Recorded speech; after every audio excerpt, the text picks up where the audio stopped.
It's Brian Preston, the money guy. Let's do one from Gladys, Brian. This is, so she said, with cars being so inflated right now, should I try to get my hands on a new car? Good luck. For the specific model I'm looking at, a new 2021 model is about $3,000 more than a used 2020 model with low mileage.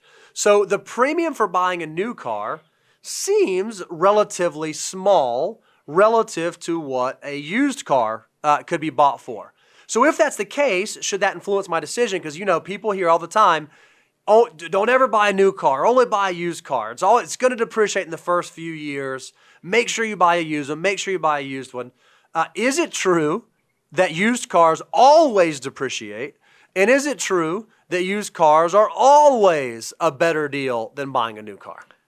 This is an odd time. I mean, seriously. I mean, because we know within the first, when you buy a new car, we talk about how bad cars are in your financial life.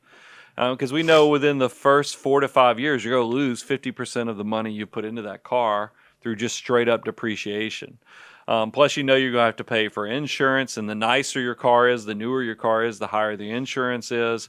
If it's a nicer car, it probably requires fuel, premium fuel and things like that. So there's all kind of things that can make cars bad for your financial life.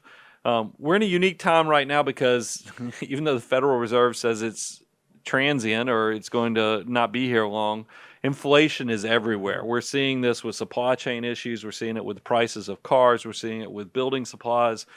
Costs of everything are going up. And as a result of shortages and so forth, you're seeing the cost of used cars especially go up.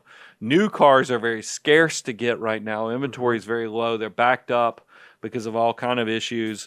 And that's created just this weird dynamic. I would tell you it's not only new versus used. It's also what type of car is it? Because what's odd to me is like sports cars and pickup trucks through the roof right now.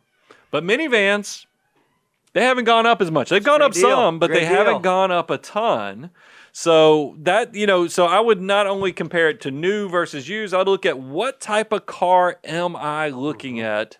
Might also play in, but by all means, if there's only a $3,000 price difference between a brand new car versus a used car, and this is a problem I've always had with when I was buying Toyotas and Hondas, if you could negotiate good, you could probably buy a new Honda or Toyota for only a few $1,000s more than a 2-year-old used one because these cars held their value so well that I would tell you to go watch our videos and sharpen your pencil so you at least know how to negotiate or how to research. Because it's not really, when I talk about negotiating, it's not like you're going and watching a master class on how, hey, if he says this, you're going to be able to do this. No, it's more about doing your homework, making sure you understand how are all the ways the dealership gets paid.